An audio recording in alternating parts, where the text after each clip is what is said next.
जय श्री कृष्णा। प्रिय दर्शक बंधुओं, एक बार पुनः स्वागत है आप सभी दर्शकों का दर्पण ज्ञान गागर यूट्यूब चैनल में।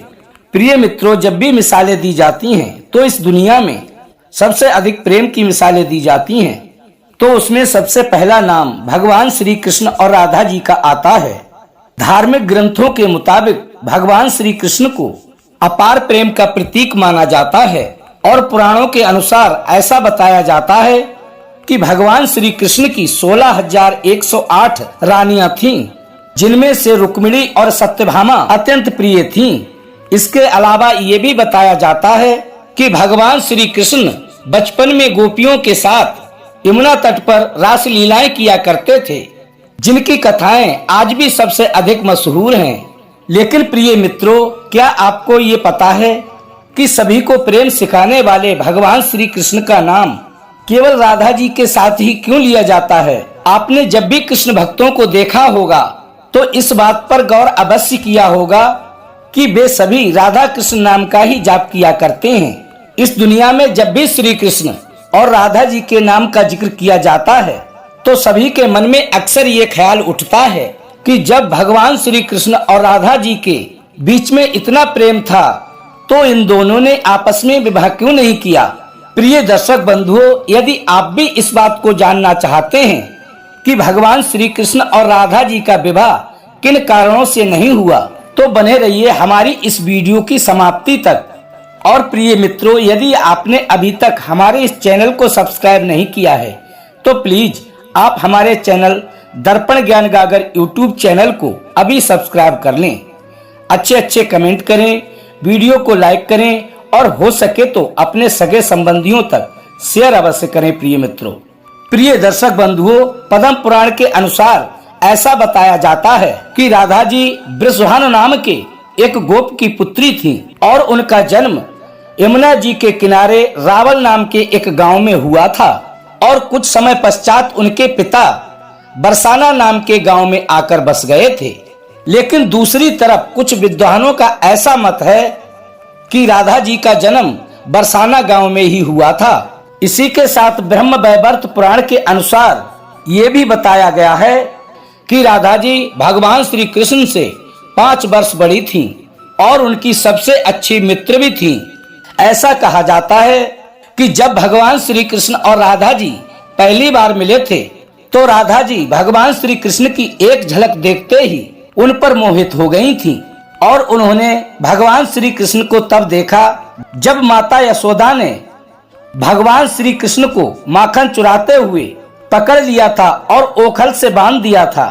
प्रिय दर्शक बंधुओं, जब भगवान श्री कृष्ण बांसुरी बजाते थे तो उनकी बांसुरी की धुन सुनते ही राधा जी दीवानी हो जाती थीं और बेसुध होकर नाचने लगती थीं।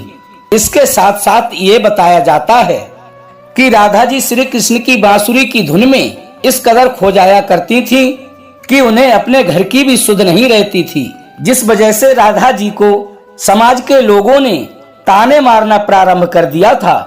और इस बात को लेकर राधा जी के घर वालों ने उनका घर से निकलना भी बंद कर दिया था।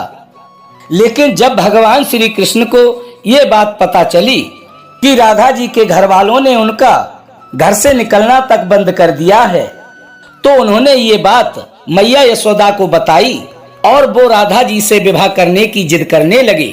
लेकिन लाख कोशिश करने के बावजूद भी भगवान श्री कृष्ण मैया यशोदा को नहीं मना पाए और मैया यशोदा ने श्री कृष्ण को ये कहकर टाल दिया कि एक तरफ तो राधा जी उनसे उम्र में 5 वर्ष बड़ी हैं और दूसरी तरफ उनका विवाह पहले से ही तय हो चुका है।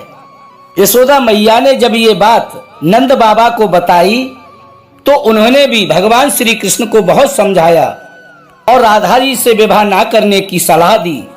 लेकिन इतना समझने के बावजूद भी जब श्री कृष्ण राधा जी से विवाह करने की जिद नहीं छोड़ रहे थे, तब नंद बाबा भगवान कन्हैया को अपने साथ ऋषि गर्गाचार्य के यहाँ ले गए। और जब भगवान श्री कृष्ण ऋषि गर्गाचार्य के पास गए तो ऋषि गर्ग ने भगवान श्री कृष्ण को बताया कि उनके असली माता पिता देवकी और वसुदेव हैं, ना कि नंद बाबा और यशोदा, जिनको उनके मामा कंस ने बंदी बनाकर जेल में डाल दिया है। इसके साथ साथ ऋषि गर्गाचार्य ने भगवान कन्हैया को ये भी समझाया कि उनका जन्म सिर्फ और सिर्फ दुष्टों का नाश और धर्म की स्थापना करने के लिए हुआ है। और जब ऋषि गर्गाचार्य ने भगवान कन्हैया की वास्तविकता से परिचय कराया, तभी से भगवान श्री कृष्ण और राधा जी के बीच दूरियां बढ़नी शुरू हो गई थीं।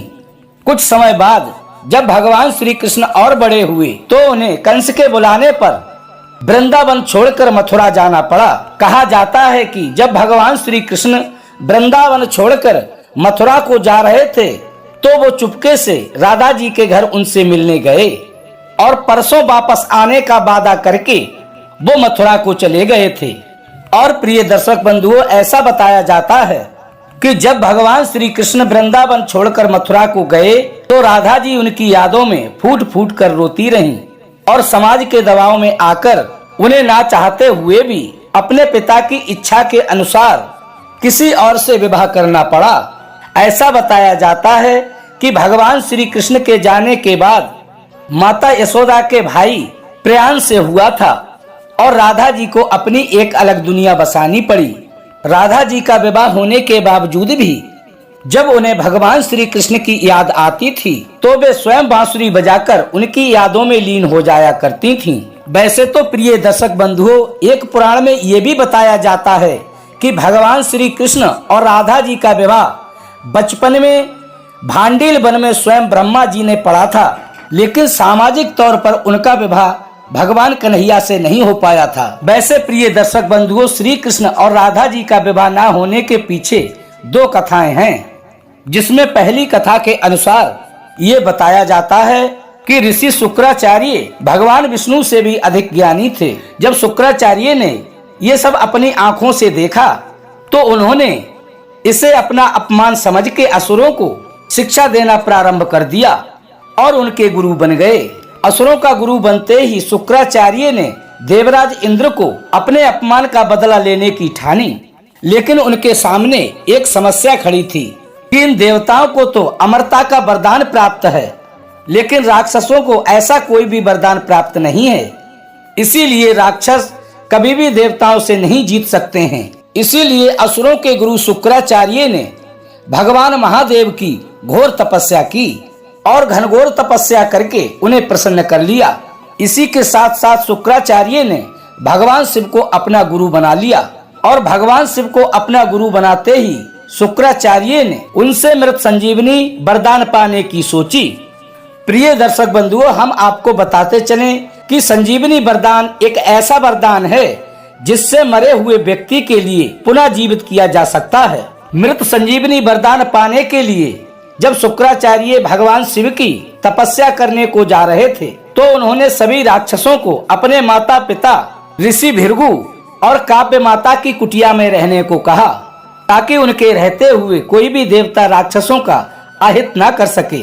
प्रिय दर्शक बंधुओं, जब देवराज इंद्र को ये बात पता चली तो उन्होंने भृगु ऋषि की कुटिया पर हमला कर दिया और हमला होते ही काव्य माता ने अपनी शक्तियों से एक ऐसा कवच बनाया जिससे कि कोई भी देवता किसी राक्षस को नुकसान ना पहुंचा सके, और इस तरह से सभी देवता राक्षसों से हारने लगे। ये सब देखते हुए भगवान विष्णु ने देवताओं की सहायता करने के लिए अपने सुदर्शन चक्र से काव्य माता का सिर धड़ से अलग कर दिया। हालांकि भृगु ऋषि ने अपनी पत्नी काव्यमती को कामधेनु गाय की मदद से पुनः जीवित तो कर लिया, लेकिन इसके साथ साथ उन्होंने भगवान श्री हरि विष्णु को ये श्राप दिया कि उन्हें इस पृथ्वी लोक पर जन्म लेकर पत्नी वियोग सहना पड़ेगा। और प्रिय मित्रों, बताया जाता है कि ऋषि भृगु के द्वारा दिए गए श्राप के कारण भगवान श्री कृष्ण का विवाह राधा जी से नहीं हो पाया था। ऐसा इसलिए क्योंकि भगवान श्री हरि विष्णु ने ही भगवान श्री कृष्ण का अवतार लिया था। और प्रिय मित्रों, भगवान श्री कृष्ण और राधा जी का विवाह न होने के पीछे एक कथा और है जो कि काफी अधिक प्रचलित है। इसके मुताबिक ऐसा बताया जाता है कि एक बार देव ऋषि नारद को ये घमंड हो गया था कि स्वयं कामदेव भी उनकी तपस्या और उनके ब्रह्मचर्य को नष्ट नहीं कर सका। ये सब देखते हुए भगवान विष्णु ने सोचा कि क्यों ना देव ऋषि नारद का ये घमंड तोड़ा जाए। और जब देव ऋषि नारद एक बार रास्ते में कहीं जा रहे थे तो उन्हें एक बहुत ही सुंदर नगर दिखाई दिया जहां माता लक्ष्मी के स्वयंवर का आयोजन किया जा रहा था। तब नारद मुनि उस नगर की सुंदरता को देखकर उस नगर में गए और वो माता लक्ष्मी की एक झलक देखते ही वे उन पर मोहित हो गए। लक्ष्मी जी के रूप और सौंदर्य को देखकर देव ऋषि नारद का ब्रह्मचर्य तो भंग हो ही चुका था। इसके लिए उन्होंने सोचा कि क्यों न इस स्वयंवर में भाग ले लिया जाए। लेकिन इससे पहले देव ऋषि नारद भगवान श्री हरि विष्णु के पास गए और उनसे कहा कि आप अपना सुंदर रूप मुझे दे दीजिए और मुझे हरि जैसा बना दीजिए। प्रिय दर्शक बंधुओं, आपको बता दें, हरि का एक अर्थ बानर भी होता है, लेकिन देव ऋषि नारद इस बात को नहीं जानते थे और भगवान श्री हरि विष्णु ने उन्हें एक बानर रूप दे दिया। और जब लक्ष्मी जी स्वयंवर में आईं, तो देव ऋषि के बानर वाले रूप को देखकर उन्हें बहुत गुस्सा आया। इसी के साथ साथ देव ऋषि नारद का उस स्वयंवर में खूब अपमान हुआ, खूब मजाक उड़ाया गया।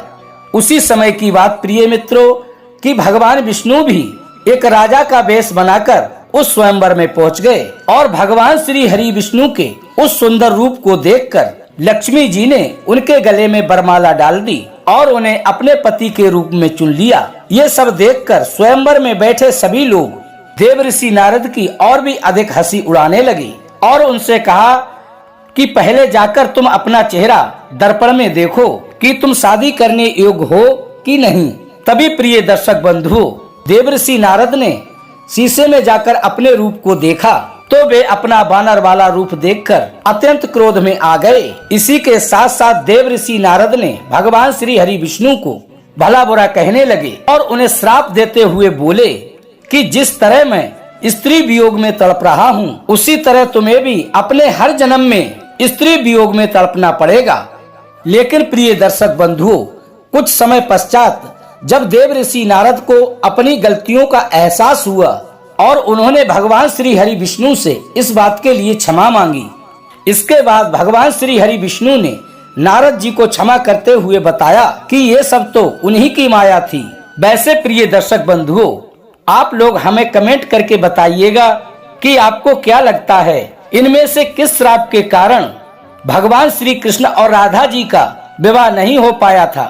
फिलहाल आज के वीडियो में बस इतना ही। अब प्रिय दर्शक बंधुओं, आप हमें आज्ञा दें और वीडियो को अंत तक देखने के लिए आपका बहुत बहुत धन्यवाद। फिर मिलेंगे इसी प्रकार की ज्ञानवर्धक चर्चा के साथ। इसी के साथ प्रिय दर्शक बंधुओं, राधे राधे, जय श्री कृष्णा।